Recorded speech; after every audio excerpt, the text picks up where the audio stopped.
पुन्हा एकदा नमस्कार। आपण वर्णमाला पाहत होतो आणि वर्णमालेमध्ये मी तुम्हाला स्वरांची ओळख करून देत होतो, बरोबर। आपला पॉइंट झाला होता श्रु म्हणजे फक्त श्रु हा धातूचा अर्थ काय करणे तर उच्चार करणे, आणि हा जो धातू आहे तो संस्कृत भाषेपासून आलेला आहे, आपलं हे चालू होतं।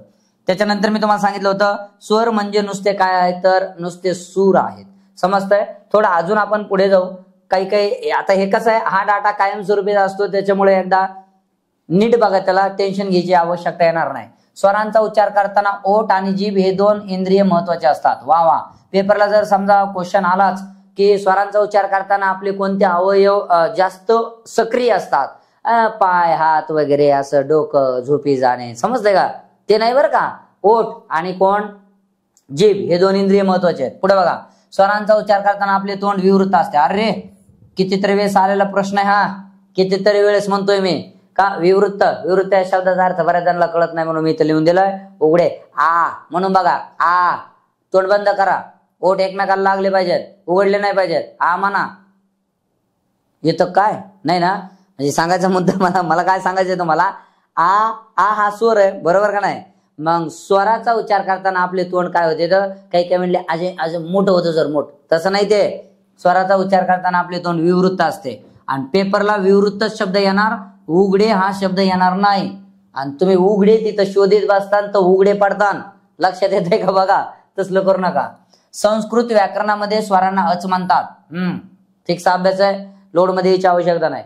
संस्कृत व्याकरणामध्ये जे स्वर आहे त्या स्वरांना अच म्हणतात। काय म्हणतात, कधी कधी पेपरवाले आपली फिरकी घेतील बरं का, सांगता येत नाही। चला एकूण अच किती, काही तर म्हणले मला तर गुचकीच लागली हो, किती अच आहे तेच कळना। अरे 14च ना, कुठून कुठपर्यंत, अ पासून औ पर्यंत लिहून दिलेत मी। माझ्या लेखनामध्ये एक दोन चुका आहेत, सोडून द्या ते, पण जे मी वर्णमाला तुम्हाला मी लिहून दिलेली आहे ना ती प्रॉपर बघा, आपल्याला तिकडेच जायचंय, टेन्शन घ्यायची आवश्यकता नाही। पुढे बघा आता, चला मराठी व्याकरणात स्वराची संख्या 14 आहे। काय डबल डबल अभ्यासाची गरज आहे का, नाही हो, सांगितलं नाही एकदाच, अ पासून कुठपर्यंत औ पर्यंत। पुढे बघा, स्वर हे व्याकरणामध्ये दोन पद्धतीने लिहिले जातात। अरे वा, खतरनाक पॉइंट आहे हा, खतरनाक। तुम्हाला स्वर लिहायचे आहेत, मग सर कोणत्या पद्धतीने लिहू, पद्धती दोन आहेत, जमताय का। पेपरवाले ऑनलाईन क्वेश्चन इथे विचारू शकतात की स्वराच्या लिखाणाच्या पद्धती किती आहेत, मग तुम्हाला पटकन सांगता आलं पाहिजे, अरे स्वराच्या लिखाणाच्या पद्धतीच दोन आहेत। कोणत्या कोणत्या दोन आहेत, एक आहे अक्षर स्वरूपात, अक्षर, अरे म्हणजे हे काय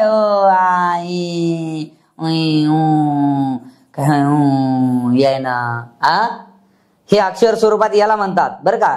आणि पुढे काय म्हणतं, हे चिन्ह स्वरूपात, म्हणजे काय, कला मी काना दिला, कुठे रे स्वर, हे काय येतंय, हा ह्याला काना आहे ना, याला काना म्हणतात ना, म्हणजे याचा अर्थ त्याच्यामध्ये आ आहे।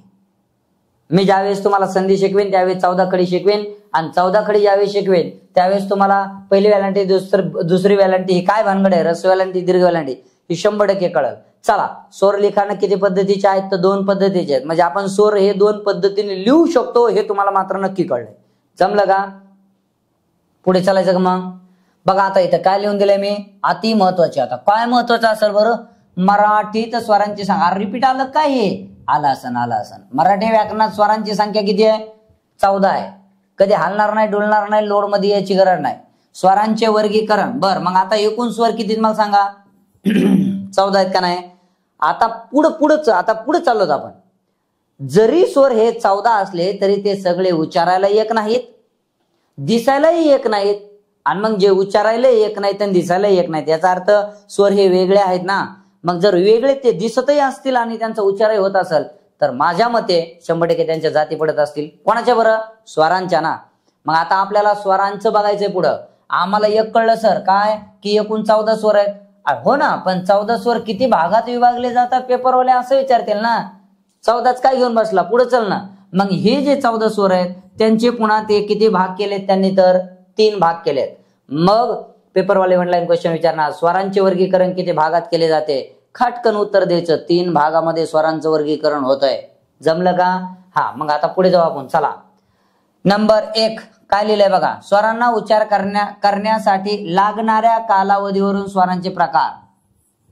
अगोदर फक्त 3 भाग कोणते ते बघू आपण, कशावरून, कालावधीवरून। हे बघा, कालावधीवरून स्वरांचे प्रकार, हा झाला पहिला भाग। दुसरा, उच्चार स्थानावरून, हा झाला दुसरा भाग। आणि व्युत्पत्तीवरून म्हणजे ते कसे तयार झाले स्वर यांच्या पद्धतीवरून व्युत्पत्तीवरून स्वरांचे प्रकार. म्हणजे जरी 14 स्वर असतील तरी हे 14 स्वर त्यांचे किती भाग केले त्या व्याकरणकर्त्याने, तर 3 भाग केलेत. एक कालावधीवरून, नंबर 2 त्यांच्या उच्चाराच्या स्थानावरून आणि नंबर 3 व्युत्पत्तीवरून स्वरांचे प्रकार. वर्गीकरण जर विचारले तर 3 सांगा आणि एकूण स्वराची जर संख्या विचारली तर उत्तर 14 सांगा. कन्फ्युजला चान्स देऊ नका, सिली मिस्टेकला चान्स देऊ नका, गाढव चूक नाही, महामूर्ख शिरोमणी चूक होऊ शकते काय. चला पुढे. आता त्यातला आपल्याला पहिला प्रकार बघायचा आहे. बर काही म्हणल्यावर सर पण ते शिकवितो कधी, लोड मध्ये यायचीच गरज नाही, मी मागे जाणार आहे, जिथं मी वर्णमाला लिहिली ना मी तिथं जाणार आहे.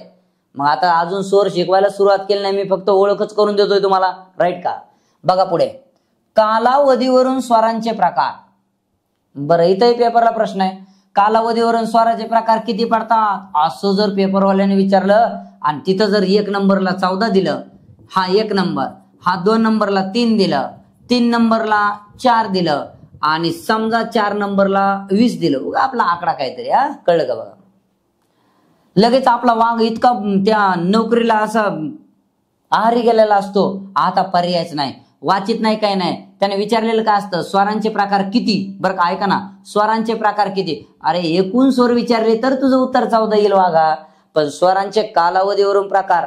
आणि आपल्याला इथे एक दिसलं, गडी हसतच काळं करतो ना त्या पेपरवर, इतका सोपा प्रश्न घस काय विचारला आणि काळं केल्यावर लक्षात येतं त्याचं आपलं पांढरं पडलंय म्हणून. समजतंय काय झालं, तसली गलती करायची नाही. कालावधीवरून स्वराचे प्रकार विचारले, उत्तर तुमचं 3च आलं पाहिजे. एकूण स्वर विचारले, उत्तर 14च आलं पाहिजे. जर स्वरांचे भाग किती पडतात असं जर विचारलं, तुमचं उत्तर 3 आलं पाहिजे. समजतंय का, चाललंय काय. पुढे चला मग. आता कालावधीवरून स्वराचे प्रकार बघायचे आपल्याला आणि मी तुम्हाला घेऊन जाणार आहे. मग आपण एकाकडे बघू ना रे. आता कालावधीवरून किती प्रकार, 3. त्यातला मी पहिला प्रकार घेतलाय, दिसतंय का बघा, समजलं का. आता हे काय म्हणताय हे जरा नीट वाचू आणि अगोदर मी इथं स्वर लिहितो, हा तिकडे मागं पण जायची गरज नाही. अ आ इ ई ओ उ ऋ लू ए ä ऐ ओ आ औ अम आणि आ. चला कुठं किती स्वर रे, 14. कुठून कुठपर्यंत, अ पासून तर थेट आऊ पर्यंत. हे काय असा बांधच टाकला आता मी, हे बघा दिसले का 14 बघून घ्या. आणि आपल्याला फक्त इथंच खेळायचं, याच्या बाहेर जायचंच नाही. आता जमलं का. आता कालावधीवरून स्वराचे प्रकार किती सांगितलेत मी, 3. मी त्या कालावधीवरून मधल्यातला पहिला प्रकार घेतोय, त्याचं नाव काय, ऱ्हस्व स्वर. म्हणून इथंही पेपरवाले प्रश्न विचारणार, ओ ऱ्हस्व स्वर हा स्वराचा प्रकार कोणत्या स्वराच्या प्रकारावरून आहे, कालावधीवरून. जमतंय का नाही.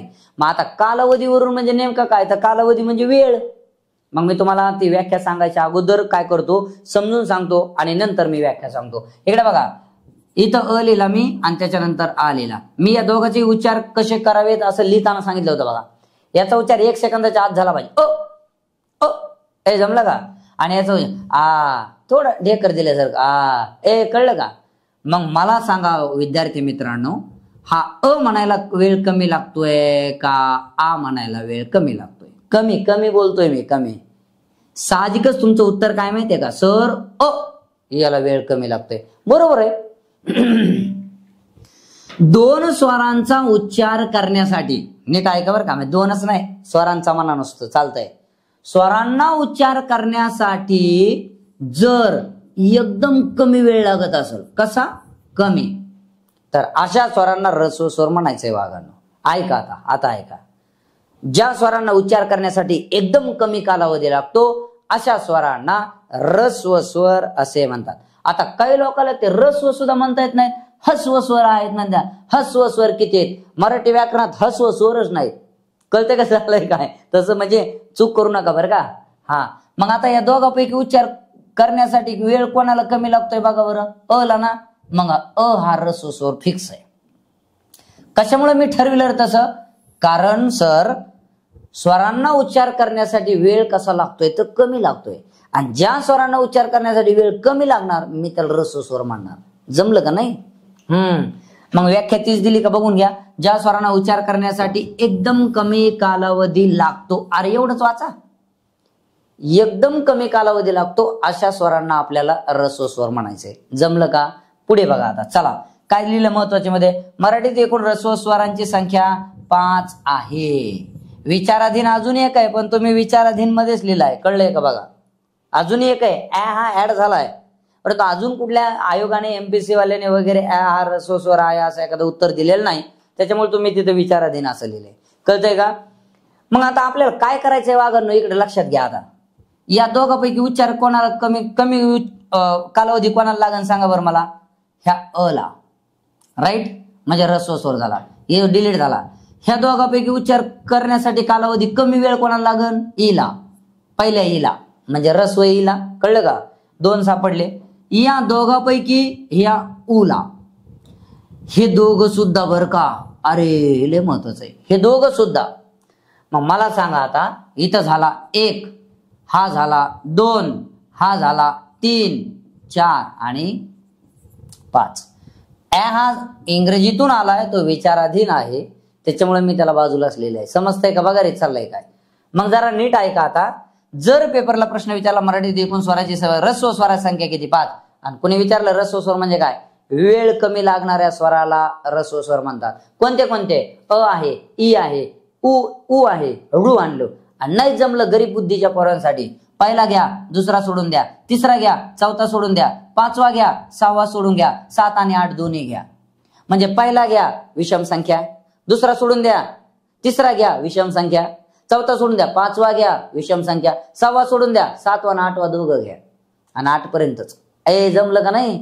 याच्यापेक्षा टेक्निक सोपी काय असेल बरं अजून? हा हे बघा, अ ई उ ऋ, इथं उ नाही, ऋ, आणि त्यानंतर लू.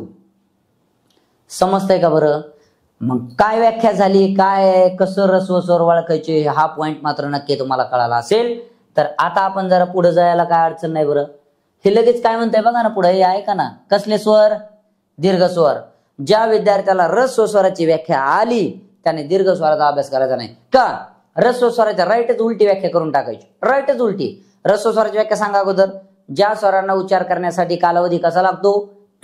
कमी लागतो, अशा स्वरांना मी ऱ्हस्व स्वर म्हणतो, राईट. मग आता एक काम करायचं, उलट करायचं. ज्या स्वरांना उच्चार करण्यासाठी वेळ जास्त लागतो त्यांना दीर्घ स्वर म्हणावं. अरे क्लुप्तीच तसली खतरनाक आहे. बघा नाही, ज्या स्वरांना उच्चार करण्यासाठी जास्त कालावधी लागतो त्या स्वरांना दीर्घ स्वर असे म्हणतात. आणि मग एकदा डबल स्वर लिहू का? मी तुम्हाला एकदम सुपर आयडिया सांगतो बघा. हे बघा, अ आ ई ओ ओ रो लो ए त्यानंतर आई ओ आ औ. अमाने आहा हे दोघांचा काही संबंधच नाही, कारण आपले स्वर इथपर्यंत आहेत, हे तर सगळ्याला कळलं. बरं, ह्यातले ऱ्हस्व कोणते कोणते? चला वेगळ्या शाईने तुम्हाला ऱ्हस्व स्वर दाखवतो. हे बघा, याला ऱ्हस्व म्हणा, याला ऱ्हस्व म्हणा, याला ह्रस्व म्हणा, आणि या दोघाला ऱ्हस्व म्हणा. अरे जमलं का? कारण ज्या स्वरांना उच्चार करण्यासाठी कालावधी कमी लागणार आहे मी त्यांना ऱ्हस्व म्हणणार, आणि हिथं तर दीर्घ म्हणतंय सर हे. हो ना, उलटी व्याख्या. ज्या स्वरांना उच्चार करण्यासाठी कालावधी जास्त लागणार मी त्यांना दीर्घ स्वर म्हणणार. बर, मग आता सर ते दीर्घ स्वर लक्षात कसं ठेवायचे? अरे काळजीच करायची गरज नाही. का बरं? तर त्याचं कारण असं आहे, जे मी ऱ्हस्व आहेत का, ऱ्हस्व हे ऱ्हस्व हे डिलीट करायचे वागानं, म्हणजे काढून टाकायचे, आणि आऊपर्यंत सगळेच घेऊन टाकायचे, सगळ्यालाच दीर्घ म्हणायचं. जमलं का नाही टेक्निक? काय करायचं, ऱ्हस्व बाजूला काढायचे आणि उरलेले एका पंक्तीत लिहायचे, सगळ्याला दीर्घ स्वर म्हणायचं. बर, क्लुप्ती सांगावं लागेल का काय? मग क्लुप्ती सांगावं लागेल.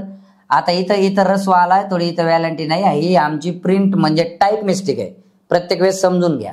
हा इकडे बघा काय करायचं वागानो. जर तुम्हाला कोणी विचारलं ना किंवा सर दीर्घ स्वर म्हणजे नेमकं कोणते कोणते सांग ना, आई शब्द लिहायचा, त्याला ऊ जोडायचं, आयु. अरे जमन का नाही? आयु, ए आई ओ आ, ए आई ओ आऊ. अरे जमलं का? आता अ अजून त्याच्यात घेतलेला नाही, पण विचाराधीन लिहिलाय मी तिथं, कळलं का बघा. मग आता काम काय करायचं माहितीये का? आई शब्द लिहायचा, ऊ लिहायचा, ए आई ओ आऊ आ, आई आयु ए आई ओ आऊ आ. अरे वा, जमन का नाही? ही प्रॅक्टिस करा तुम्ही. जर तुम्ही प्रॅक्टिस केलं तर ते 100% येतंय, ते जितकं सोपं आहे. आणि क्लुप्ती काय सांगितली, जे रस्व स्वर आहेत ते सोडून द्यायचे आणि बाकी सगळेच घेऊन टाकायचे. खलास, संपला, पॉइंटच संपला.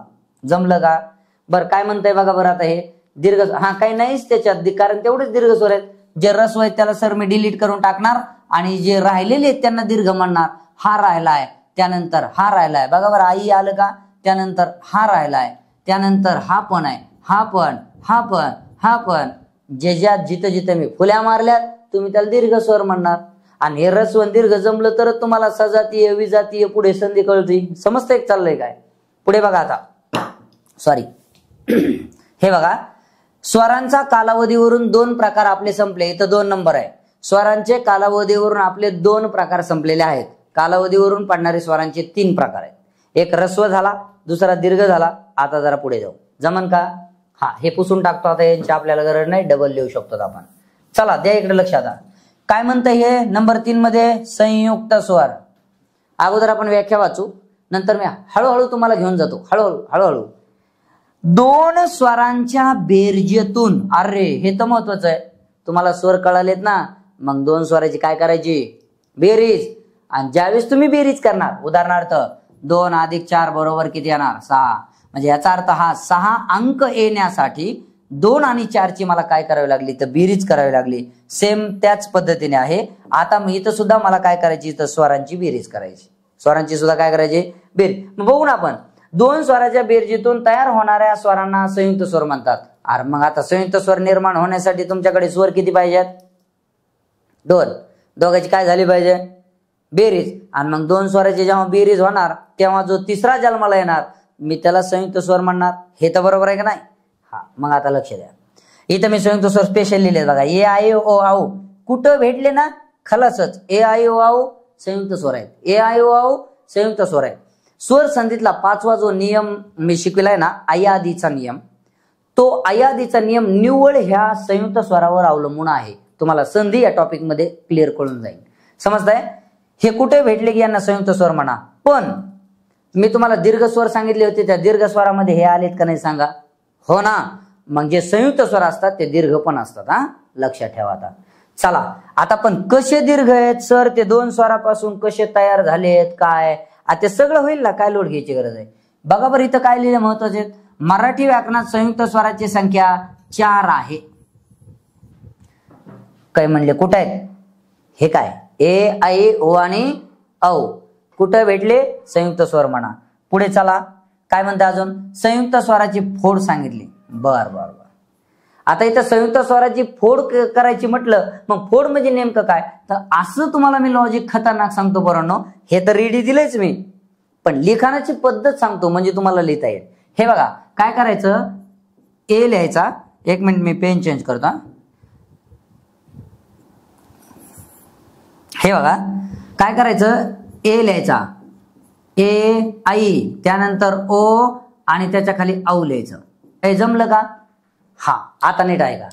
काय करायचं, हे झाले का संयुक्त स्वर लिहिले का नाही तुम्ही ह्या बाजूनी एका खाली एक, ए आई ओ औ.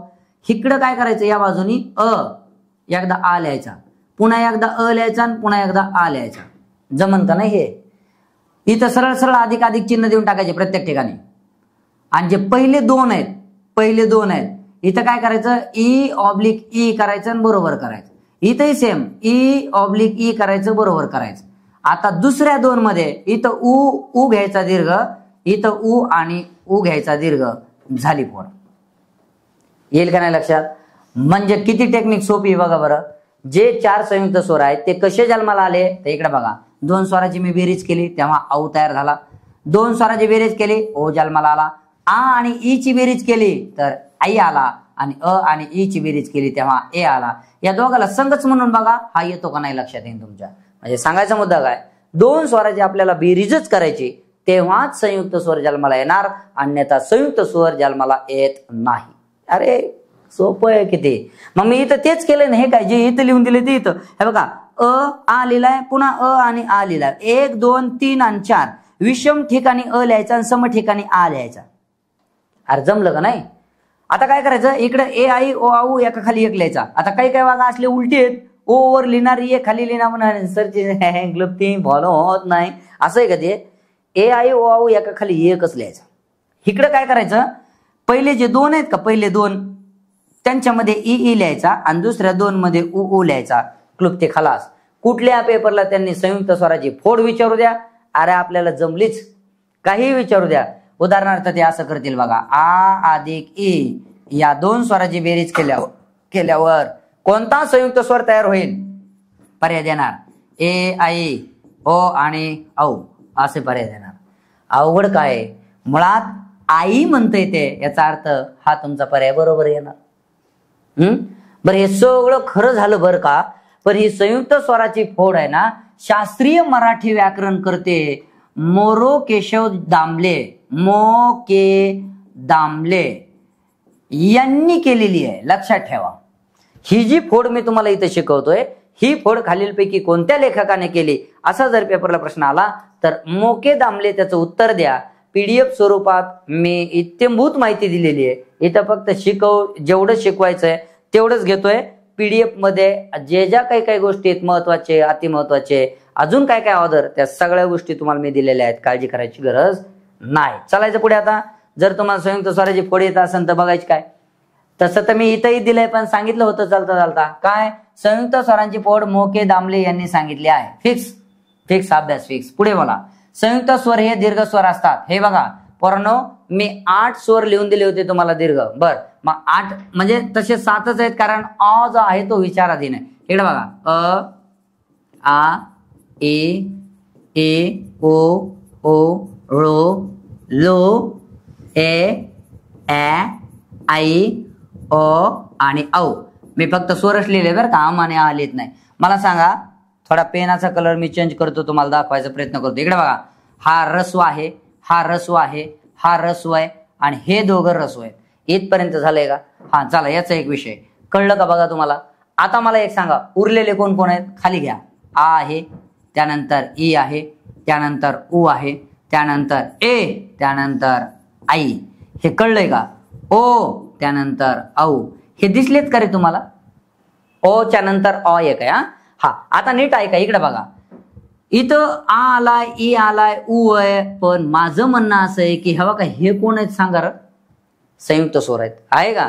मग जे संयुक्त स्वर आहेत ते दीर्घ आहेत का नाही? सगळे दीर्घ स्वर हे संयुक्त होऊ शकत नाहीत, पण सगळे संयुक्त स्वर, हे बघा, हे सगळे संयुक्त स्वर दीर्घ आहेत, परंतु सगळे दीर्घ स्वर हे संयुक्त असतील का? त्याचा आन्सर आहे नाही. पॉइंट झाला का क्लिअर? हा, अजून काय याच्यापेक्षा सोपं? चला, सर्व दीर्घ स्वर हे संयुक्त नसतात. अरे मी दिलंय ना लिहून, हे काय इथं, सर्व दीर्घ स्वर हे संयुक्त नसतात, पण सर्व संयुक्त स्वर किती ते कोण? 4 आहेत. मग हे सर्व संयुक्त स्वर हे दीर्घ असतात, परंतु सर्व दीर्घ स्वर हे संयुक्त असणार नाहीत. मुद्दा क्लिअर झाला? बर, आता बघा, थोडस आपल्याला अजून पुढे जायचंय. मी तुम्हाला आतापर्यंत स्वर कशाच्या प्रकारावरून शिकवित होतो? तर कालावधीवरून. म्हणजे काय, स्वरांना उच्चार करण्यासाठी जो वेळ लागत होता त्या वेळेवरून मी स्वराचे प्रकार शिकवित होतो. आता ते तिन्ही प्रकार संपलेत. रस्व झाले, दीर्घ झाले आणि संयुक्त सुद्धा झाले. मग जर तुम्हाला हे 3 प्रकार आले तरच तुम्हाला मी आता जो पॉइंट शिकणार तो येतो, तो म्हणजे त्याचं नाव काय आहे? मात्रा. अहो म्हणलं सोपं आहे सर, हे कान आणि हे मात्रा, ओके, काय शंका? अरे इतकं सोपं असतं तर दादा, हे मास्तर लोकांनी कशाला बोंबलून शिकवलं असते? एक सांगू, अजून एक महत्वाची गोष्ट लक्षात घ्या. जर तुम्हाला मात्रा कळाल्या इथं स्वरामध्ये, तर तुम्हाला मात्रा वृत्ते कळणार आणि मी तुम्हाला वृत्ते शिकविणार आहे. समजतंय का? म्हणजे वृत्त टॉपिक कळण्यासाठी, वृत्ते समजण्यासाठी तुम्हाला मात्रा कळायला पाहिजे. कशावर काय अवलंबून आहे ते सुद्धा क्लिअर करून सांगितलंय. टेन्शन घ्यायची आवश्यकता नाही. अरे पण मात्रा म्हणायचं कोणाला? जाऊ द्या, इकडे हे नंतर बघू आपण काय आहे. इकडे बघा, 2 स्वर लिहिलेत का मी इथं? हो. याला वेळ कमी लागतोय की नाही सांगा मला? कमी वेळ लागतोय. हा, थोडा वेळ जास्त लागतोय का नाही? एकाला वेळ कमी लागतोय, एकाला जास्त. ज्याला कमी लागतो त्याला रस्व म्हणणार, ज्याला जास्त लागतो त्यांना मी दीर्घ म्हणणार. जाऊ द्या, वेळ कमी लागन नसता जास्त लागन, पण यांना वेळ लागतोच का नाही मला सांगा ना. कमी लागन जास्त लागन पण वेळ लागतो का नाही? म्हणजे सांगायचा मुद्दा असा आहे, स्वरांना उच्चार करण्यासाठी, मग तो रस्व असू द्या, दीर्घ असू द्या, संयुक्त असू द्या, स्वरांना उच्चार करण्यासाठी आपल्याला जो वेळ लागतो, वेळ, त्या वेळेला नाव काय द्यायचं? तर मात्रा. समजलं का? बघा, जो तुम्हाला वेळ लागणार आहे त्या वेळेलाच मात्रा म्हणायचं, बाकी काही नाही. मग मी तेच लिहून दिलंय का बघा. आता स्वरांना उच्चार करण्यासाठी, अरे एकदा पेपरमध्ये मी ऑफलाईनला प्रश्न विचारला होता पोरांना की व्यंजनांना उच्चार करण्यासाठी लागणाऱ्या कालावधीला काय म्हणतात, आणि सगळे ससे त्या वाघुरामध्ये जाऊन बसले आहेत मी मी मी. अरे चुकलं ते. उच्चार कोणाचा करायचा आहे? स्वरांचा. कालावधी कोणाला लागणार आहे? स्वरांना. मग मात्राचा जर विषय निघला तर स्वरांना उच्चार करण्यासाठीच लागणाऱ्या कालावधीला मात्रा म्हणतात. व्यंजनाला उच्चार करण्यासाठी कालावधीला म्हणायचं मात्रा म्हणायचं नाही बरं का. ही चूक होईल तुमच्याकडून. स्वरांना उच्चार करण्यासाठी लागणाऱ्या कालावधीला मात्रा असे म्हणतात. मग आता तुम्हाला मात्रा म्हणजे कळलं का काय आहे, तर मग त्या मात्रा नेमक्या कशा ते बघू आपण. आता हिथं एक पेपरला प्रश्न आहे, मराठी व्याकरणात मात्रांचे प्रकार 2 आहेत. 1 मात्रा आणि 2 मात्रा. समजतंय का? मग आता करायचंय काय तर बघा, ह्रस्व स्वराची मात्रा कायम 1 असते. पुढे वाचा. दीर्घ स्वरांची मात्रा 2 असते. फिक्स पेपरला प्रश्न असतात. आणि संयुक्त स्वराची मात्रा 2 असते, कारण संयुक्त स्वर हे दीर्घ स्वर असतात. दीर्घ स्वराची मात्रा 2 आहे. जमलं? ह्रस्व स्वराची मात्रा 1 पाठ करून ठेवा, दीर्घ स्वराची मात्रा 2 आणि संयुक्त स्वराची मात्रा 2. मात्रा म्हणजे काय तर स्वरांना उच्चार करण्यासाठी लागणारा वेळ. नक्की तुम्हाला कालावधीवरून स्वरांचे प्रकार इथपर्यंत समजले असतील. आता आपण स्वरांच्या पुढच्या भागामध्ये जाणार आहेत. धन्यवाद.